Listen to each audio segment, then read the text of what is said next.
नमस्कार दोस्तों, मैं अंकुर उपाध्याय स्वागत करता हूं आप सभी का एक बार फिर से अपनी नई वीडियो में।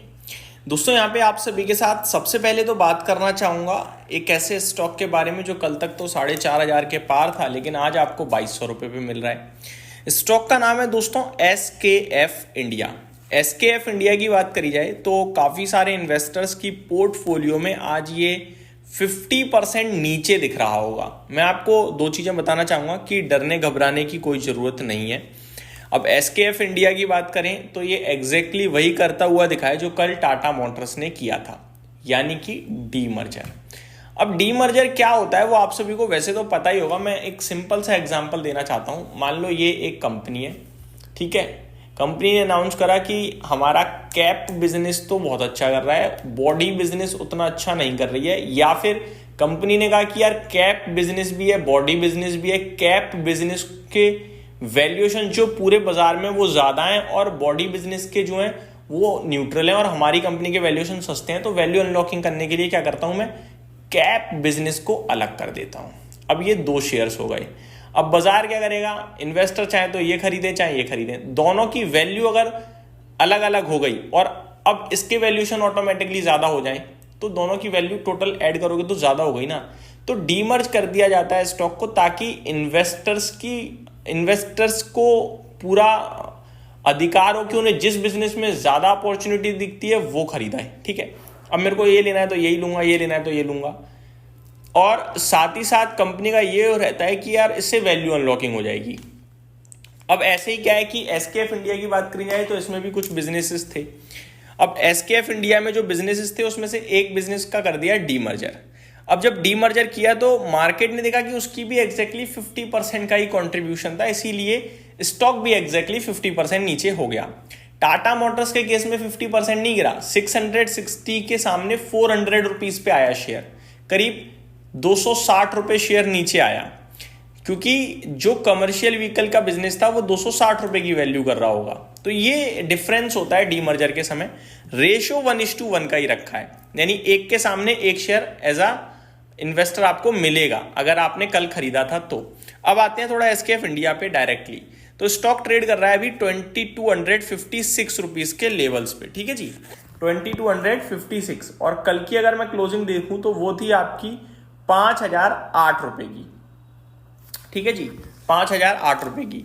अब 5,008 के सामने स्टॉक 2,260 रुपए पे ट्रेड कर रहा है, 50% से भी ज्यादा नीचे, 55% नीचे एग्जैक्टली देखा जाए तो। अब सवाल ये उठता है कि ये जो स्टॉक है इसमें से कितना अलग से आपको मिलेगा। तो मैं यहां पे पढ़ना चाहूंगा, the shares of SKF experience a national fall of around 52% from the previous close of 5,008, trading at around 2,400 per share at 10:45 AM। Impact तो 10:45 पे शेयर का भाव 2,400 रुपए था, यानी ऊपर से 2,600 रुपए करीब नीचे गिरा ये शेयर, आप ये कह सकते हैं। अभी तो ये और नीचे आ गया है, लेकिन 2,600 रुपए मोटा मोटी लेवल पे नीचे आया। The impact on the share prices can be attributed to the demerger exercise that was approved by the NCLT earlier। As per the demerger, one fully paid up equity share of 10 each in SKF। तो एक के सामने एक share है, ये भी सबको पता है। रिकॉर्ड डेट ऑब्वियस है 15 अक्टूबर है, आज की ही थी। As the record date determine, अगर आपने आज से पहले शेयर लिया होगा तो आपको एक के सामने एक शेयर एज अ मिलेगा डीमर्जर, ठीक है जी। अब डीमर्जर की बात करें, post demerger SKF India limited will retain the automotive and related businesses. तो SKF इंडिया जो है ये ऑटोमोटिव और इनसे रिलेटेड बिजनेस अपने पास रखेगा, including bearing, seals and lubrication system for vehicles. तो ये एक बिजनेस हो गया, ठीक है जी। दूसरा जो है वो अलग होगा, the while the newly formed SKF India industrial limited will handle the industrial, energy and manufacturing sector. तो जो दूसरा शेयर अब लिस्ट होगा बाजार में, जो मेरे को एग्जैक्टली भी पता नहीं है कब लिस्ट होगा, तो अभी देखते हैं, अगर लिखा होगा यहाँ पे तो जब वो लिस्ट होगा ज्यादा से ज्यादा 25-30 दिन के अंदर हो जाना चाहिए लिस्ट, जहां तक मुझे लगता है। वो आपका इंडस्ट्रियल, मैन्युफैक्चरिंग और एनर्जी का बिजनेस होगा, ठीक है जी। मैं हमेशा वीडियो बनाता था बियरिंग्स को लेकर, यानी कि मेरा ऑटोमोटिव वाला भी मुझे मिल रहा है 2,250 रुपए करीब। और इंडस्ट्रियल मैन्युफैक्चरिंग वाला शेयर अब आगे आएगा, वो जैसे आएगा वो आपके लिए बाजार में लिस्ट होगा, तो आपको एक के सामने एक शेयर मिल जाएगा। उसकी कीमत कितनी आंकी जा रही है?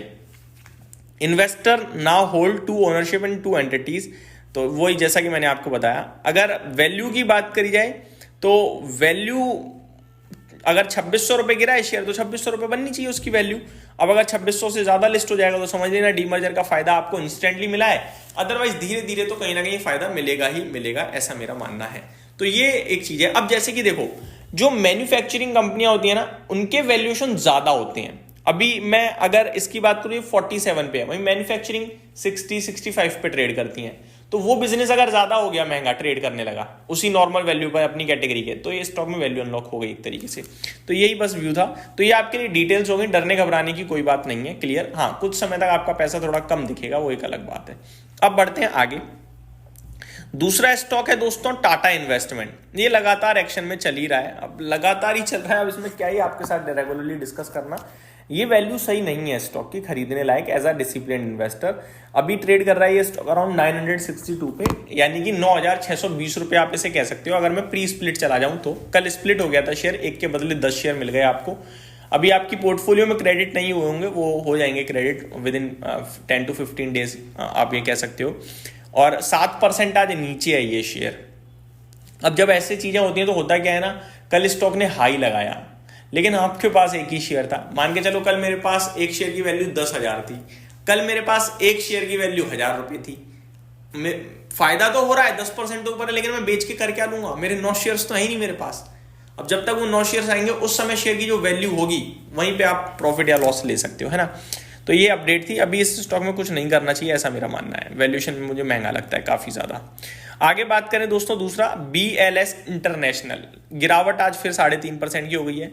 परसों जब ये खबर आई थी कि गवर्नमेंट ने इनके लिए बैरियर लगा दिया है, 2 साल तक ये टेंडर भी पार्टिसिपेट ही नहीं कर पाएंगे MEA में। वो इनके एबिटा का 8%, रेवेन्यू का 12% कॉन्ट्रीब्यूट करता है। उस दिन 10-11% नीचे था, तब भी मैंने कहा था कि खबर नेगेटिव है, स्टॉक गिर गया है, लेकिन फिर भी नहीं लेना है क्योंकि ये पहले से ही गिरता आ रहा है। इसमें कुछ और ही कहानी पक रही है, इसलिए मैंने आपको अवॉइड करने के लिए कहा। और वैसे ही अब ये बहुत बड़ा गैप छोड़ दिया इसने, एक मेरे को लगता है काफी नेगेटिव है, जिसकी वजह से मैंने कहा था 340 के ऊपर जब निकलेगा तब सोचेंगे, अदरवाइज नहीं। और सेम ओपिनियन अभी भी है।